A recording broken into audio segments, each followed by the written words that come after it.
Assalamualaikum warahmatullahi wabarakatuh.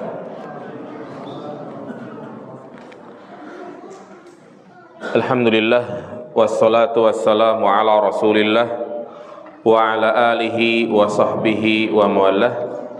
Asyhadu an la ilaha illallah wahdahu la syarikalah wa asyhadu anna Muhammadan abduhu wa rasuluhu la nabiyya ba'dah.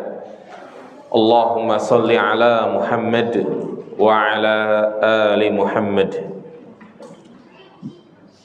Qala Allah Ta'ala fil Qur'anil Karim, ya ayyuhalladzina amanu ittaqullaha wa qulu qawlan sadida yuslih lakum a'malakum wa yaghfir lakum dhunubakum wa may yuti'illaha wa rasulahu faqad faza fawzan 'azima.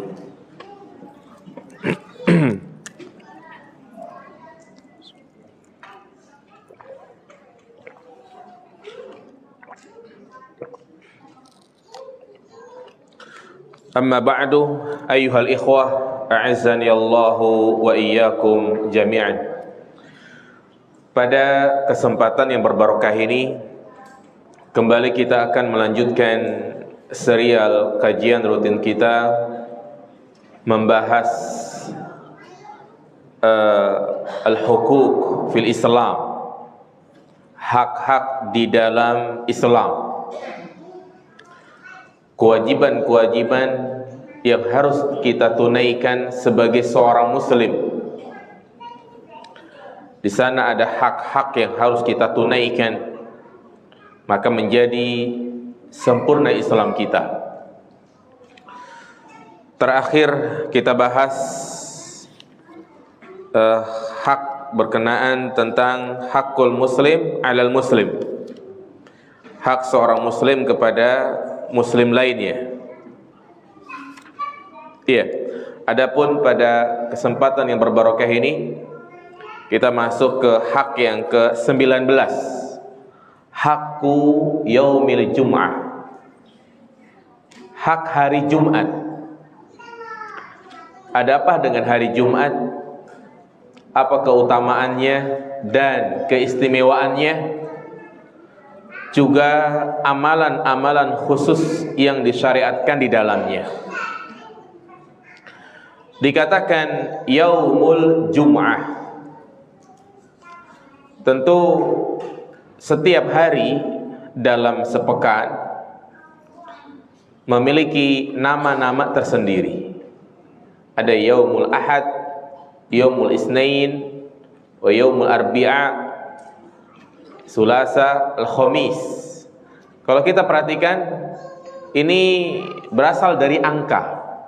Ahad, Wahid, Senin, Isnain, Selasa, Salasa, Rabu, apa? Arbi'a, Arba'ah, Kamis, Khamis. Seharusnya 6 apa? Sita atau sadis, tapi di sini disebut namanya Jum'ah. Iya. Jadi dia memiliki nama khusus Yaumul Jum'ah, tidak mengikuti hitungan angka. Al-Jum'ah itu berasal dari kata jama'ah yang memiliki makna terkumpul. Sehingga para ulama menjelaskan tentang sababu tasmiyati biyaumil Jum'ah, tentang sebab penamaan hari Jumat itu apa filosofinya, apa asalnya. Yang pertama, li jam'iha khalqun katsir, karena pada hari Jumat ini berkumpul banyak orang. Iya, itu ketika mengerjakan sholat Jum'ah. Yang ini merupakan salah satu perkumpulan yang disyariatkan. Karena kita sebagai seorang mukmin disyariatkan untuk berkumpul dalam rangka mensyiarkan agama Allah, menampakkan kekuatan persatuan dan kebersamaan umat Islam, agar orang-orang kafir mereka mengira Islam adalah agama yang kuat. Islam adalah agama yang betul-betul menjaga persatuan dan kebersamaan. Makanya perkumpulan yang disyariatkan itu ada beberapa macam. Ada al-ijtima' al-yaumiyah, perkumpulan yang disyariatkan setiap hari. Yang kedua al-ijtima' al-usbu'iyah atau usbu'i, perkumpulan setiap pekannya.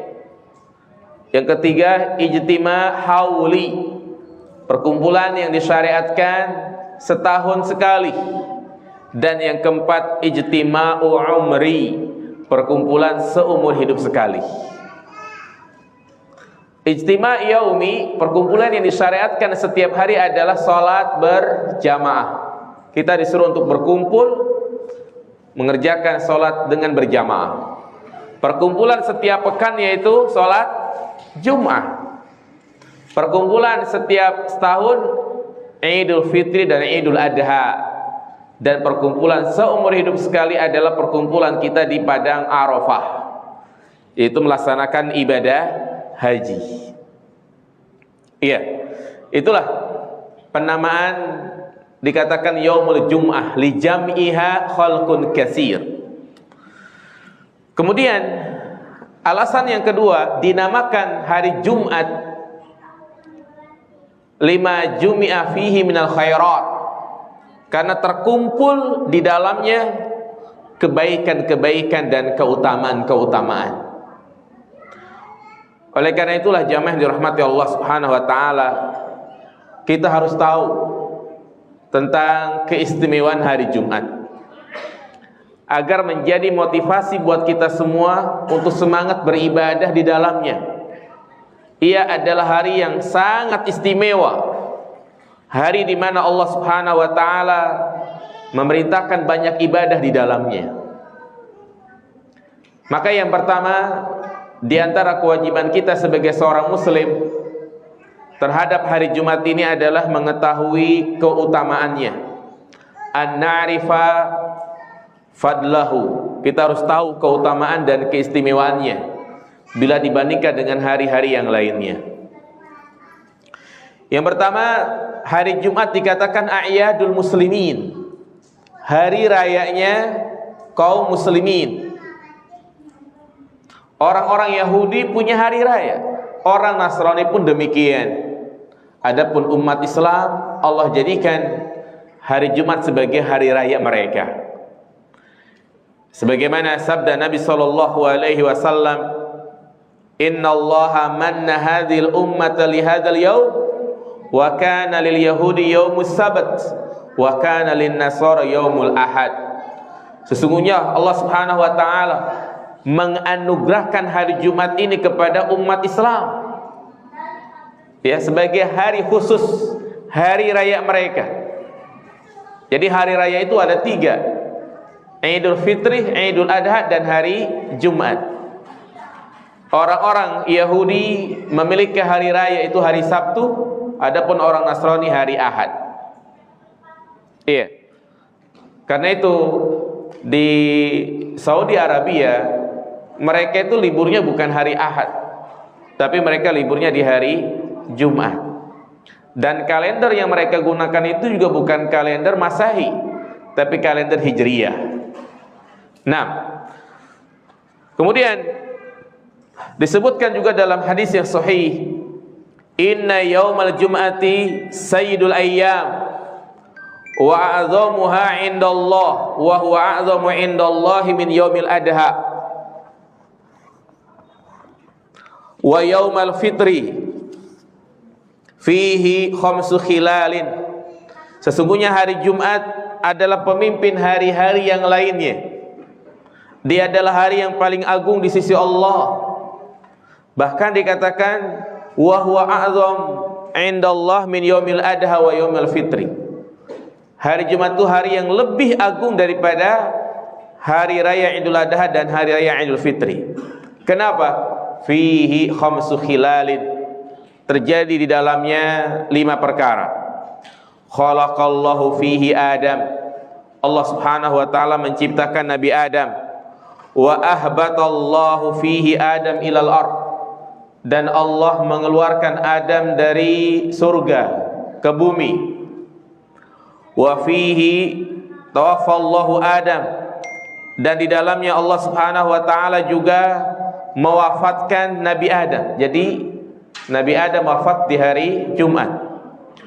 Wa fihi sa'atun la yas'alullaha fiha al-'abdu syai'an illa atahu ma lam yas'al haraman. Dan yang keempat, terdapat di dalamnya satu waktu yang apabila seorang hamba meminta kepada Allah, niscaya Allah akan kabulkan selama dia tidak meminta kepada hal yang haram. Wa fihi taqumus sa'ah, dan yang kelima, hari Jumat adalah hari terjadinya hari kiamat. Nah, jadi ini keistimewaan yang sangat luar biasa. Apa saja 5 hal ini? Pertama tadi, Allah ciptakan Adam, Allah keluarkan Adam, Allah wafatkan Adam. Terus iya, hari kiamat terjadi pada hari Jumat. Satu lagi, naam, siapapun yang berdoa ia akan diijabah. Jadi menjadi keistimewaan khusus bahwa padanya terdapat waktu yang sangat mustajabah. Rasulullah bersabda, inna fil jum'ati la sa'atan la yuwafiquha 'abdun muslimun qaimun yusolli yas'alullah khairan illa atahu iyyah. Sesungguhnya pada hari Jumat itu terdapat satu waktu yang tidaklah seorang hamba berdoa kepada Allah di waktu tersebut, ya, dia mengerjakan salat kemudian dia meminta kepada Allah kebaikan, melainkan Allah akan mengabulkannya. Terjadi perbedaan pendapat di kalangan para ulama tentang waktu tersebut kapan. Karena Nabi mengatakan la yuwafiquha sa'ah, ada satu waktu. Ada yang mengatakan yaitu ketika khatib berkhutbah, kemudian ia duduk di antara dua khutbah, inilah waktu yang sangat mustajabah. Ada juga yang mengatakan waktu tersebut adalah ba'da asar sampai maghrib, ya, dan ini mungkin insyaallah pendapat yang lebih kuat. Waktu yang sangat mustajabah itu adalah ba'da asar sampai maghrib. Maka kalau kita memasuki waktu seperti ini, yaitu ba'da asar di hari Jumat, ya, hendaknya kita dalam keadaan bersih, rapi, suci, dan berdoa kepada Allah Subhanahu wa taala. Kemudian juga di antara keistimewaan lainnya, orang yang meninggal pada hari Jumat, maka ini sebagai tanda dia meninggal di atas husnul khatimah.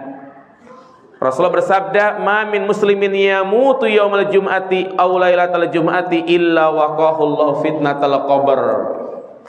Tidaklah seorang muslim meninggal pada hari Jumat atau di malam harinya, melainkan Allah akan menjaga dia dari fitnah kubur. Subhanallah.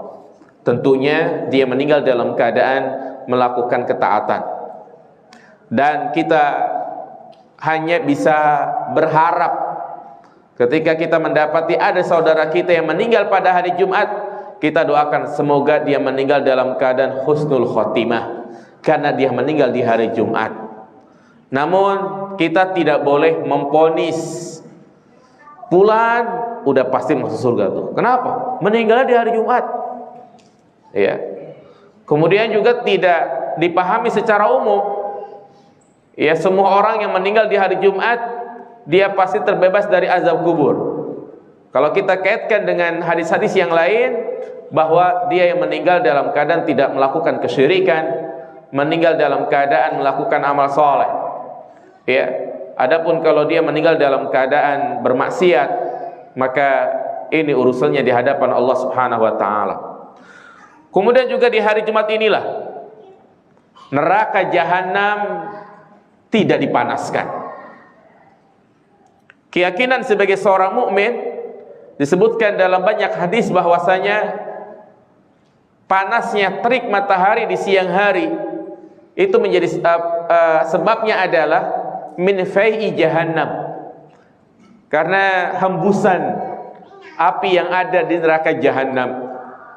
Makanya ya menjelang zuhur itu adalah waktu yang terlarang untuk mengerjakan sholat sunnah. Ada 3 waktu kita nggak boleh sholat: ba'da subuh sampai terbitnya matahari setinggi tombak, ba'da asar sampai matahari betul-betul terbenam, dan yang ketiga adalah ketika matahari pas ada di atas kepala kita. Kalau sekarang misalnya zuhur jam 11.50, ya maka kita nggak boleh sholat di waktu sebelumnya. Ya mungkin waktu duha berakhir jam 11.15, setengah jam sebelum zuhur, itu adalah waktu yang terlarang untuk mengerjakan sholat sunnah. Ya, apa alasannya? Karena neraka jahanam sedang dipanaskan. Mana dalilnya? An Abi Qatadah radhiyallahu anhu anin Nabi sallallahu alaihi wasallam annahu kariha sholata nisfan nahar, bahwasanya Nabi SAW membenci sholat di pertengahan hari, illa yaumul jum'ah, kecuali di hari Jumat. Qala inna jahannama tusajjaru illa yaumul jum'ah, sesungguhnya neraka jahanam dipanaskan setiap hari kecuali pada hari Jumat. Makanya khusus di hari Jumat, ketika kita masuk ke masjid menjelang zuhur, silahkan kerjakan sholat sebanyak-banyaknya sebelum imam naik mimbar. Ya boleh. Habis sholat tahiyatul masjid kita kerjakan lagi 2 rakaat sholat sunnah mutlak, silahkan. Khusus kapan ini? Di hari Jumat. Kenapa? Karena matahari neraka tidak dipanaskan. Ya. Nah, dan ini adalah perkara gaib yang kita hanya wajib untuk mengimaninya saja. Ya. Jangan kita mengatakan ini kayaknya nggak mungkin. Justru yang kita rasakan kadang hari Jumat itu panasnya lebih panas dari hari yang lainnya. Ya, ini kewajiban kita hanya membenarkan apa yang disampaikan oleh Nabi Shallallahu Alaihi Wasallam. Juga di antara keistimewaan lainnya, Allah Subhanahu Wa Taala mengampuni dosa hambanya. Apa kata Nabi SAW? As-salawatul khamsu wal jum'atu ilal jum'ati wa Ramadan ila Ramadan mukaffiratun lima bainahunna. Salat 5 waktu, Jumat ke Jumat berikutnya, Ramadan ke Ramadan berikutnya, itu sebagai sebab pengampunan dosa. Ya, itulah jamaah yang dirahmati Allah Subhanahu wa taala, beberapa keistimewaan dan keutamaan hari Jumat. Kemudian hak yang kedua, hendaknya kita mengetahui amalan-amalan khusus yang disyariatkan di dalamnya. Pada asalnya kita diperintahkan untuk memperbanyak amal ibadah apa saja, kapanpun dan dimanapun. Yang namanya beramal tidak mengenal waktu dan tidak mengenal tempat. Selama Allah Subhanahu wa taala masih memberikan umur kepada kita, kita masih bisa bernapas, maka perbanyaklah amal kebaikan. Nah, namun di sini kita berbicara tentang amalan-amalan khusus. Di antaranya adalah amalan yang disyariatkan di dalamnya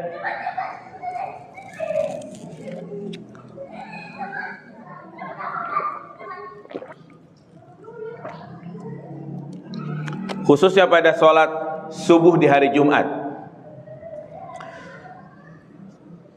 yaitu bagi imam disunnahkan untuk membaca surat khusus. Pada rakaat pertama setelah Al-Fatihah disunnahkan membaca surat As-Sajdah.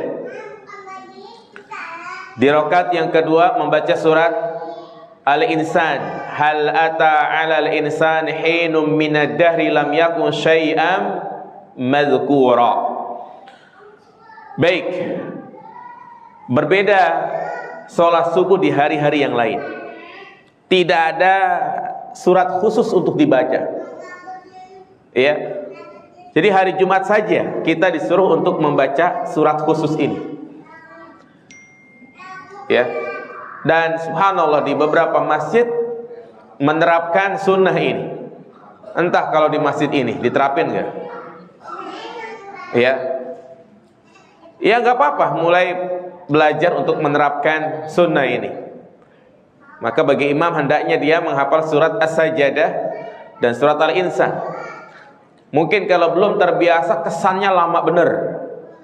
Iya, makanya diusahakan yang membaca atau yang menjadi imam di sholat subuh ini yang bacanya itu hadar, bukan tartil. Hadar itu maksudnya ya dibaca dengan cepat. Ya. Dan ini juga dipraktekkan di Masjidil Haram, di Masjid Nabawi. Ya, sering saya ingatkan kepada jamaah umroh ketika dia berada di Masjidil Haram, Masjid Nabawi, ada 3 sunnah, yakni amalan sunnah yang banyak orang kita nggak tahu. Padahal itu sunnah. Ya, karena di negeri kita jarang diamalkan, sehingga banyak orang yang nggak paham. Ada 3 sunnah yang jarang dikerjakan di sini, tapi ya secara rutin dikerjakan di sana. Yang pertama ini, yaitu setiap sholat subuh di hari Jumat membaca 2 surat ini.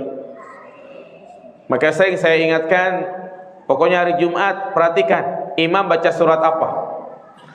Karena sering terjadi jamaah itu rukunya 2 kali. Ya. Jadi ketika imam takbir Allahu Akbar sujud, tapi kebanyakan jamaah pada apa?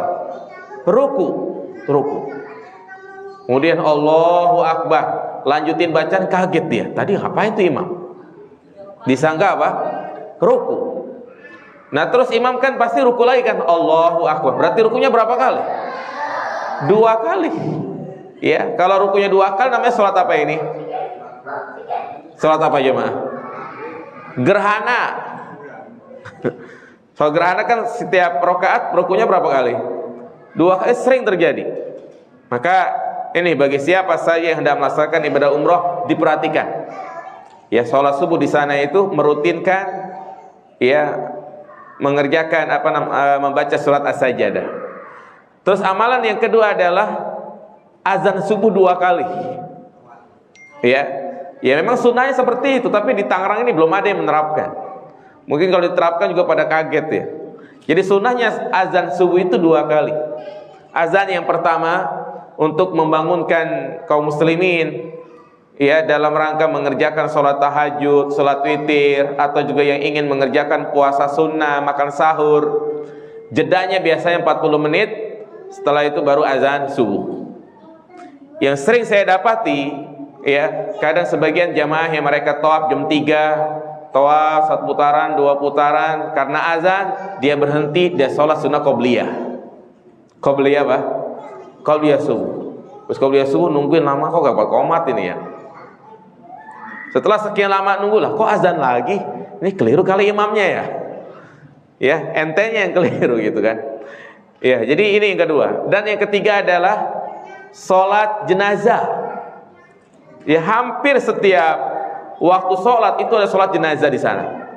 Dan itu bukan sholat gaib, jenazahnya ada. Ya, biasanya di pintu King Abdul Aziz itu sebelah kanan di sana itu ada tempat khusus untuk nyolatin jenazah. Dan jenazah yang disolati itu bukan hanya 1, kadang 5, kadang sampai ada 10, ya kan? Iya, maka adanya kita ikutin. Ya, jangan habis salam dia zikir kemudian sholat sunnah ba'diyah, enggak ngerjain sholat jenazah, rugi dia.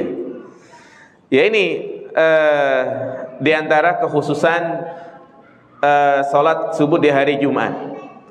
Makanya diantara sholat wajib yang paling utama adalah sholat subuh di hari Jumat. Apa kata Rasulullah sallallahu alaihi wasallam? Afdolus sholawati indallah sholatus subhi yaumal jum'ati jama'atan. Ya, semua sholat 5 waktu hukumnya wajib. Tapi di antara masing-masing sholat tersebut memiliki keistimewaan khusus. Sholat asar punya keistimewaan khusus. Nah, sholat yang paling utama kata Nabi adalah sholat subuh yang dikerjakan di hari Jumat, dan yang ketiga secara berjamaah. Maka merugilah bagi orang yang di hari Jumat sholat subuh tapi tidak berjamaah. Yang lebih rugi lagi, bangunnya kesiangan. Yang lebih merugi lagi, udah kesiangan kagak sholat. Nah, ini sholat yang paling utama. Kalau ada yang bertanya, kenapa di waktu subuh ini kita disunahkan untuk membaca 2 surat ini? Disampaikan oleh Syekhul Islam Ibn Taimiyah, innama kana an-nabiyyu sallallahu alaihi wasallam yaqra'u hataini surataini fi fajril jum'ah. Nabi SAW mengkhususkan membaca 2 surat ini di hari Jumat di waktu subuh, li'annahuma tadammanata ma kana wa yakunu fi yaumiha fa innahuma ishtamalata ala khalqi Adam wa ala zikril ma'ad wa hasyril ma'ad wa dzalika yakunu yaumul jum'ah. Karena kalau kita baca terjemahnya, bahwa di 2 surat ini menjelaskan tentang apa yang terjadi di hari Jumat, apa yang telah terjadi dan apa yang akan terjadi di hari Jumat. Ya, di dalam ayat ini dijelaskan tentang penciptaan Nabi Adam, penciptaan manusia. Coba kalau kita perhatikan surah Al-Insan, hal ata 'alal insani hinum minad dahri lam yakun syai'an madzkura. Ya, sekiranya belum datang suatu saat di mana manusia itu tidak disebut-sebut namanya. Dan inilah asal kita sebagai umat manusia. Lemahnya manusia, dia berasal dari sesuatu yang tidak ada.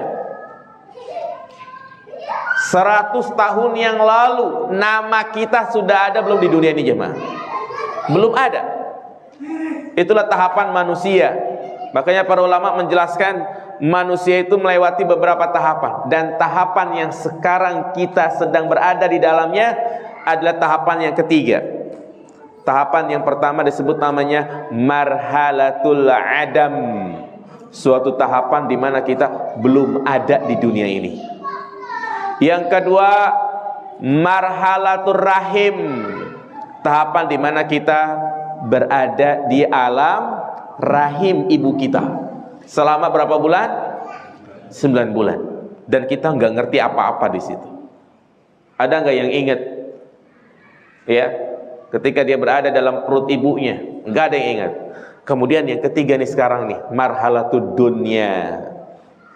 Marhalah dunia, ia adalah darun ibtila, tempat ujian, di mana Allah akan memberikan ujian yang sangat banyak kepada kita, sehingga kita harus siap untuk menghadapinya.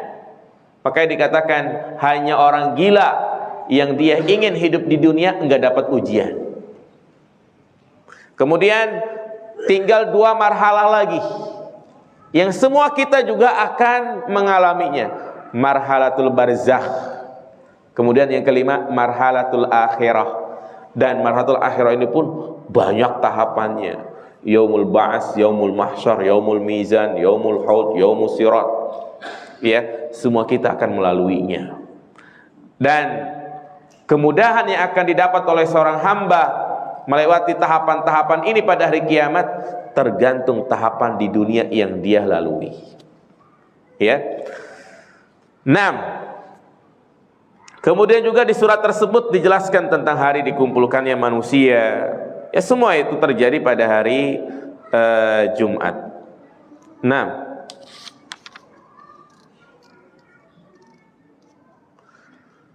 Kemudian juga di antara amalan lainnya adalah istihbabu kasratis sholati ala nabi sallallahu alaihi wasallam fi yaumil jum'ati wa fi lailatih, yaitu dianjurkan untuk memperbanyak membaca salawat kepada Nabi sallallahu alaihi wasallam. Pada dasarnya kita disuruh untuk memperbanyak membaca salawat kapan saja dan di mana saja. Innallaha wa malaikatahu yusalluna 'alan nabi ya ayyuhalladzina amanu sallu 'alaihi wa sallimu taslima. Dalam surat Al-Ahzab ayat 56. Ya, sesungguhnya Allah Subhanahu wa taala dan malaikatnya berselawat kepada Nabi sallallahu alaihi wasallam. Wahai orang-orang yang beriman, berselawatlah kepadanya dan ucapkanlah salam kepadanya. Ya, ini ayat ini adalah perintah secara umum memperbanyak membaca selawat. Makanya dalil yang datang secara umum, maka kita tidak boleh mengkhususkan. Anjuran membaca Al-Quran, surat apa saja kita baca. Nah, kita boleh mengkhususkan bacaan-bacaan tertentu jika memang ada dalilnya. Kalau tidak ada dalilnya, maka kita tidak boleh mengkhususkan bacaan tertentu. Apalagi meyakini dengan membaca surat tersebut ada keutamaan secara khusus. Ya, ini tidak diperbolehkan. Ya. Nah, kalau memang itu baik, pastinya Nabi sudah mengajarkan. Seperti misalnya di masyarakat kita, setiap ada ibu yang sedang hamil dianjurkan memperbanyak membaca surat apa? Kalau ternyata anaknya adalah anak laki-laki, disuruh banyak membaca surat Yusuf biar anaknya ganteng. Kalau anaknya perempuan disuruh baca surat apa itu? An-Nisa, Maryam. Ya, ini yang menjadi pertanyaan, ada nggak dalilnya itu? Ya, khawatir karena berangkat dari keyakinan seperti ini, akhirnya dia nggak mau baca surah Al-Fil. Iya, nanti khawatir anaknya apa? Nah, kita boleh mengkhususkan bacaan tertentu jika memang ada dalilnya. Terus gimana kalau baca surah Al-Baqarah? Iya. Nah, demikian pula selawat. Selawat, iya, kita baca kapan saja dan di mana saja. Dan selawat lafadznya juga Nabi sudah mengajarkan. Allahumma sholli ala Muhammad wa ala ali Muhammad. Ringkas. Ya, ringkas. Dan para sahabat pun membaca selawat dengan lafaz seperti itu. Walaupun mereka adalah orang yang pandai bahasa Arab, bisa membuat syair-syair dan yang lainnya, tapi mereka tidak membuat bacaan-bacaan selawat secara khusus. Ya. Nabi SAW mengatakan, Inna min afdoli ayyamikum yawmal jum'ah. Sesungguhnya hari yang paling utama adalah hari Jumat. Fa'aksiru alayya minas sholah. Maka perbanyaklah salawat kepada aku. Fa inna salatakum ma'rudatun alayya. Karena sesungguhnya salat kalian itu sampai kepada aku. Nah, kemudian para sahabat bertanya, ya Rasulullah, wa kaifa ta'ridu salatuna alaika? Wahai Rasul, bagaimana salawat kami ini sampai kepadamu? Wa qad ballaita. Bukankah engkau telah punah? Ya, kemudian Nabi mengatakan, innallaha qad harrama 'alal ardi an ta'kula ajsadal anbiya. Sesungguhnya Allah Subhanahu wa taala mengharamkan bagi bumi untuk memakan jasadnya para nabi. Baik. Kemudian selain membaca selawat, berarti amalan yang keberapa ini? Amalan yang keberapa? Yang berikutnya ya. Terserah mau berapa kek. Yaitu membaca surat Al-Kahfi. Ya, membaca surat Al-Kahfi. Dalil-dalil yang menjelaskan tentang anjuran membaca surat Al-Kahfi banyak. Ya, jadi ini yang disunahkan. Bukan membaca surat Yasin. Di masyarakat kita kebanyakan yang dibaca surat Yasin. Padahal Nabi SAW menganjurkan untuk membaca surat Al-Kahfi. Dalilnya diantaranya adalah man qara'a surat Al-Kahfi yaumul jum'ati, ya, barang siapa yang membaca surah Al-Kahfi pada hari Jumat, maka lahu nurun min tahti qadamihi ila ananas sama. Baginya cahaya dari bawah kakinya sampai langit. Yudi'u bihi yaumal qiyamah. Ia akan meneranginya nanti pada hari kiamat. Ghafara lahu ma bainal jum'atain, dan dia akan diampuni dosa-dosanya dari Jumat yang dia membaca surah Al-Kahfi sampai Jumat berikutnya. Nabi juga bersabda, man qara'a surat Al-Kahfi lailatal jum'ati adha'a lahu minan nur fima bainahu wa bainal baitul atiq. Barang siapa membaca surah Al-Kahfi pada malam Jumat, maka Allah akan memberikan cahaya kepadanya antara dia dan antara Baitul Atiq, yaitu Ka'bah. Hadis dikeluarkan oleh Imam Ad-Darimi wa sahhahahu Al-Albani. Hadis ini sahih, disahihkan oleh Syekh Al-Albani dalam kitab Sahih Al-Jami'. Nah, dan yang dimaksud dengan Allah akan berikan cahaya kepadanya, di sini para ulama berbeda pendapat.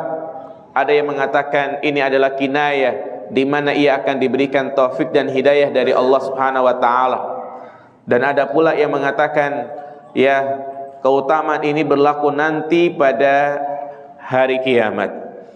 Ya, apalagi kalau sampai dia menghafalnya. Karena di sana ada hadis khusus sebagaimana dikeluarkan oleh Imam Muslim dari Nawas bin Sam'an, barang siapa yang membaca 10 ayat atau menghafal 10 ayat dari surat Al-Kahfi, maka dia akan dilindungi dari fitnah Dajjal. Ini keutamaan membaca dan menghafal surat Al-Kahfi. Baik. Kemudian juga di antara amalan sunnah lainnya, dan ini di antara larangan ya, yaitu dilarang mengkhususkan puasa dan sholat malam pada hari Jumat. Sekali lagi, kita dilarang mengkhususkan puasa dan sholat malam di hari Jumat. Rasulullah bersabda, la yasumu ahadukum yaumal jum'ati illa yauman qablahu aw ba'dahu. Tidak boleh salah seorang di antara kalian berpuasa pada hari Jumat kecuali di hari sebelumnya atau setelahnya. Artinya kalau dia ingin berpuasa pada hari Jumat, dia puasa dulu di hari Kamis atau di hari Sabtu. Nabi juga mengatakan, la takhussu lailatal jum'ati bi qiyamin min bainal layali. Janganlah kalian mengkhususkan malam Jumat dengan salat qiyamul lail. Wala takhussu yaumul jum'ati bi siyamin. Dan jangan pula mengkhususkan salat malam dan puasa sunnah di hari Jumat. Ya. Yang dimaksud dengan larangan salat malam, perhatikan jemaah. Yang dimaksud dengan kita dilarang mengerjakan salat malam di malam Jumat dan puasa sunnah di hari Jumat, jika sifatnya itu mengkhususkan. Mengkhususkan. Ya. Seperti ya bulan Ramadan, dia meyakini adanya salat tarawih. Kenapa kita mengerjakan salat tarawih? Karena memang ada dalilnya. Adapun dia mengkhususkan salat malam di malam Jumat, adanya keyakinan seperti ini dan seperti itu, maka ini tidak ada. Artinya kalau dia misalnya setiap malam dia mengerjakan qiyamul lail, salat tahajud, kemudian bertepatan dengan hari Jumat, boleh nggak dia qiyamul lail? Boleh. Tapi kalau dia nggak pernah qiyamul lail, tapi qiyamul lailnya setiap malam Jumat saja, nah ini yang tidak diperbolehkan. Ya, sehingga para ulama memberikan pengecualian, dikecualikan 3 keadaan. Yang pertama, apabila puasa di hari Jumat bertepatan dengan puasanya, seperti dia punya kebiasaan puasa Daud, Senin puasa, Selasa tidak, Rabu puasa, Kamis tidak, Jumat puasa. Boleh nggak seperti ini? Boleh. Dan yang namanya puasa Daud itu nggak perlu dengan cara khusus. Ya, setiap minggu misalnya dia puasa Senin puasa, Kamis tidak, Rabu puasa, misalnya Jumat dia mulai lagi, boleh. Ya. Kemudian misalnya Sabtu Ahad dia nggak puasa karena mungkin banyak undangan makan, banyak kondangan, dia nggak puasa. Kemudian hari Seninnya lagi dia mulai puasa sunnah lagi, puasa Daud, boleh atau tidak? Boleh. Jadi nggak ada tata cara khusus. Kemudian yang kedua, boleh dia puasa pada hari Jumat jika bertepatan dengan hari dianjurkannya berpuasa. Seperti misalnya hari Jumat bertepatan dengan hari Arafah, hari Asyura yang kita disunahkan untuk berpuasa, maka silahkan. Dan yang ketiga tadi, dia boleh berpuasa pada hari Jumat, yaitu jika dia mengerjakan puasa sebelum dan setelahnya. Nah, dan juga di antara amalan di hari Jumat, bahkan ini menjadi ibadah yang wajib, adalah sholat Jumat. Wajib hukumnya, ya. Maka barang siapa yang meninggalkan sholat Jumat, apa kata Nabi SAW? Man taraka salasa juma'in tahawunan tabba'allahu ala qalbih. Barang siapa yang meninggalkan 3 Jumat berturut-turut, ya, dia bermalas-malasan, maka Allah akan kunci mati hatinya. Layantahiyanna aqwamun an wad'ihimul juma'at. Hendaknya suatu kaum menghentikan dari tidak mengerjakan sholat Jumat. Atau bisa jadi Allah Subhanahu wa ta'ala akan mengunci mati hatinya. Dia termasuk orang-orang yang lalai. Jadi jangan sekali-kali kita meninggalkan sholat Jumat, kecuali kalau dia sedang safar. Boleh, dia lagi jalan nih hari Jumat, boleh dia lanjut saja, nggak mampir di rest area, dia ganti dengan sholat zuhur dan asar, ya, karena Rasulullah mengatakan, ya, al Jum'atu wajibun illa 'alal musafir. Jumat itu hukumnya wajib kecuali bagi seorang musafir. Dan juga sebelum sholat Jumat kita memperhatikan adab-adabnya, seperti misalnya, ya, mandi, memakai pakaian yang rapih, bersih, ya, dan kita segera datang ke masjid, karena orang yang datang pertama maka dia akan mendapatkan keutamaan seperti berkurban dengan seekor apa? Unta. Baik, jamaah dirahmati Allah Subhanahu wa taala, demikian, ya, penjelasan hak-hak, ya, dan kewajiban-kewajiban kita pada hari Jumat. Semoga bermanfaat. Insyaallah kita akan lanjut kembali di pertemuan yang akan datang. Subhanakallahumma bihamdika asyhadu an la ilaha illa anta astaghfiruka wa atubu ilaik. Assalamualaikum warahmatullahi wabarakatuh.